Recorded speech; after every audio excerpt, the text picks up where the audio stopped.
আমার হচ্ছে উপদেষ্টাদের কেউ রাজনৈতিক দলের সাথে সম্পৃক্ত নন, এটি তিনি বলেছেন ছাত্র উপদেষ্টারাও বলেছেন তারা রাজনৈতিক দলের সাথে সম্পৃক্ত হলে পদত্যাগ করবেন। আমার প্রশ্ন, যেহেতু আমরা গত 2-3 মাস ধরে শুনছি আপনারা নতুন দল আসছে আপনাদের, তো একটু খোলামেলাইভাবে জানতে চাই যে নতুন রাজনৈতিক দল আপনারা বলেছেন ফেব্রুয়ারিতে আসবে, তো ফেব্রুয়ারির আসলে কোন সময় রাজনৈতিক দলটা আসবে বা এক্স্যাক্ট তারিখটা যদি একটু বলতেন।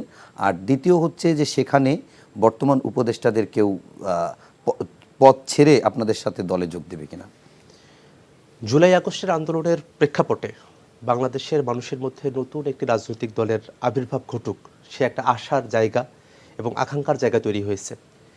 সেটাকে ধারণ করেই আমরা বৈষম্যবিরোধী ছাত্র আন্দোলন এবং জাতীয় নাগরিক কমিটি আমরা বলছি যে একটা নতুন রাজনৈতিক দল আসতে যাচ্ছে। শুধুমাত্র বৈষম্যবিরোধী ছাত্র আন্দোলন বা নাগরিক কমিটি নয়, আরও অনেক মানুষ আছেন, সারা দেশে ছড়িয়ে ছিটিয়ে আছেন, তাদেরকে আমরা একত্রিত করবার চেষ্টা করছি। সেই চেষ্টাটা আমাদের চলমান আছে। সেই জায়গা থেকে জাতীয় নাগরিক কমিটি 200-র উপরে থানা কমিটি করতে আমরা সক্ষম হয়েছি। আমরা আশাবাদী যে ফেব্রুয়ারির মধ্যেই, অর্থাৎ জানুয়ারির মধ্যেই আমরা 400-র উপরে থানা কমিটি আমরা সম্পন্ন করতে সক্ষম হব আর কি। তো সব মিলিয়ে আমরা যে নতুন রাজনৈতিক দলের ঘোষণা দিতে যাচ্ছি বা আত্মপ্রকাশ, সেটা আমরা আশা করি যে ফেব্রুয়ারির শেষার্ধে এটা হবে। একেবারে দিনক্ষণ ঠিক করে বলাটা এখন টাফ, কারণ আমরা এখনো দিনক্ষণ আসলে ঠিক করি নাই। আমরা 21শে ফেব্রুয়ারি কান থেকে একটু শুনছিলাম, আমরা এখনো পর্যন্ত না, আমি নিজে এটা শুনি নেই আসলে যে 21শে ফেব্রুয়ারি এরকম কোনো ডেট দেওয়া হয়েছে কিনা। কারণটা হলো যে আমরা এখনো পর্যন্ত বলছি যে ফেব্রুয়ারির শেষার্ধ হয়তো একটা সম্ভাব্য সময় হতে পারে আর কি। কারণ এই একটা রাজনৈতিক দলের আত্মপ্রকাশ বা ঘোষণার সাথে অনেকগুলো বিষয়ে জড়িত থাকে। কারা এটার নেতৃত্বে আসতেছেন, এই রাজনৈতিক দলের যে ম্যান্ডেটগুলো কী হবে এবং একই সাথে এটার ভিশনটা কী হবে সেগুলো ঠিক করার একটা ব্যাপার আছে, গঠনতন্ত্র ঠিক করার ব্যাপার থাকে, আরও অনেকগুলো কাজ এটার সঙ্গে যুক্ত আছেন আর কি। এবং আমরা যেহেতু তরুণদেরকে নিয়ে একত্রিত করবার চেষ্টা করছি, তো সেই জায়গায় বৈষম্যবিরোধী ছাত্র আন্দোলন বা জাতীয় নাগরিক কমিটির বাইরেও আরও অসংখ্য তরুণেরা তাদের নিজেদের মতো করে আছেন, তাদেরকেও তো সংঘবদ্ধ করবার একটা সময় আমাদের দরকার আছে আর কি। আমরা সেই চেষ্টাটা করছি। এখন যে প্রশ্নটা এসেছে যে সরকারের কোনো উপদেষ্টা আসলে আমাদের এই দলে আসবেন কিনা, এটা নিয়ে জনমনে একটা আশার জায়গা আছে বা জনমনে একটা চাওয়ার জায়গা আছে যে উপদেষ্টাদের মধ্যে থেকে কেউ কেউ আমাদের সঙ্গে এসে যোগদান করুক। কিন্তু আমরা এখনো পর্যন্ত এই বিষয়ে স্থির কোনো সিদ্ধান্তে আমরা উপনীত হতে পারিনি। যদি এরকম কোনো সিদ্ধান্ত হয় তো সেক্ষেত্রে উপদেষ্টারা যেমনটা বলেছেন আমাদেরও একই বক্তব্য, কোনো উপদেষ্টা সরকারে থেকে তিনি কোনো রাজনৈতিক দলের প্রার্থী বা সে রাজনৈতিক দলের সদস্য হতে পারবেন এমনটা যেন না হয়।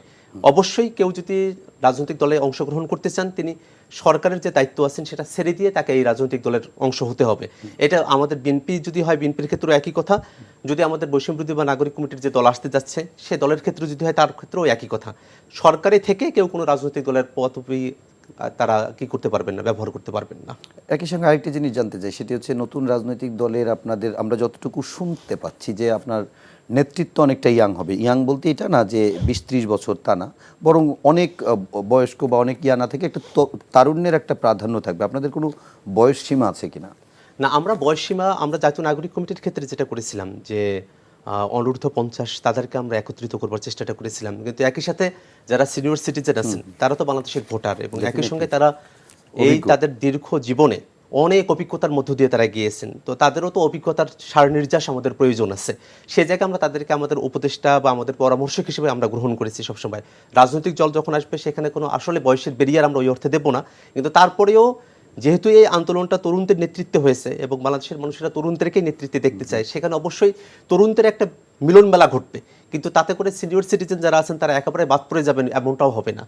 আচ্ছা, এই ইস্যুতে আপনার কাছে শেষ প্রশ্ন, সেটি হচ্ছে যে আমরা প্রায় শুনি রাজনীতিতে এই কথাটা আছে যে আপনাদের নতুন দল ঘোষণার আলাপটা যখন থেকে আসে তখন থেকেই এই কথাটা বেশ জোরে সোরে শোনা যাচ্ছে যে ক্ষমতার খুব কাছে থেকে কিংবা ক্ষমতায় থেকে রাজনৈতিক দল যদি আপনারা গঠন করেন কিংবা ক্ষমতাকে কাজে লাগিয়ে বা ব্যবহার করে সেটি একটি কিংস পার্টির মতো হতে পারে। তার ফিউচারকেও অনেকে ভালো বলছেন না কিংবা সেটির উদ্দেশ্য নিয়েও প্রশ্ন তুলছে।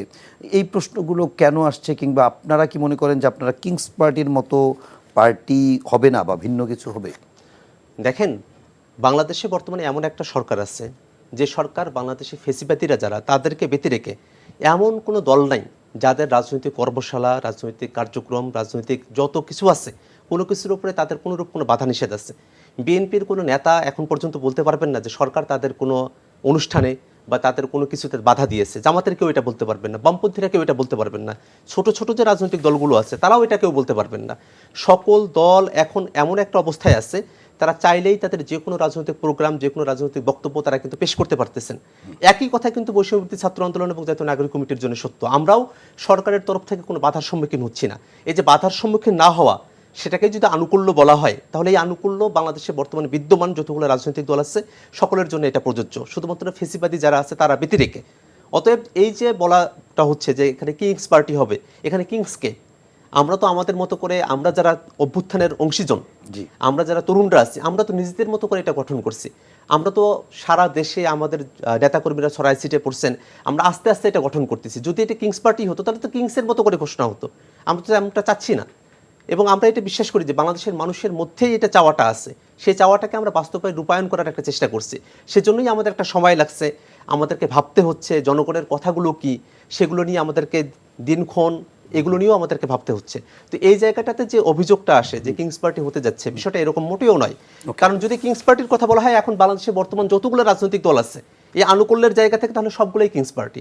না, সবাই তো আগে গঠিত হয়েছে, নতুন করে এই ঝামেলাটা হচ্ছে এই জায়গায় যে নতুন এখন দল পর্যন্ত তৈরি যে রাজনৈতিক দলগুলো আছে তারা অনেক আগে গঠিত। এখন ছাত্ররা যেটা গঠন করতে চাচ্ছে সেটা অভ্যুত্থান পরবর্তী একটা সময়।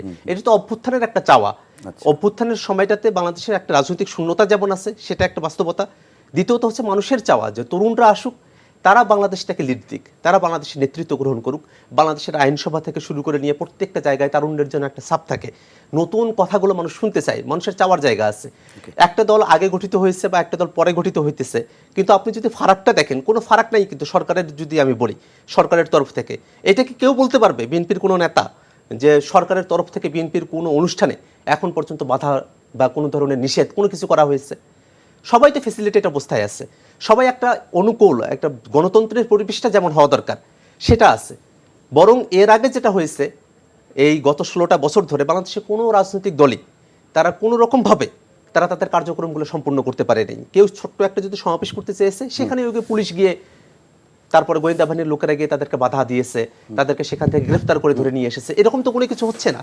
এই যে উদার একটা পরিবেশ, উদার গণতন্ত্রের যে পরিবেশ, এই পরিবেশটা এখন বিদ্যমান।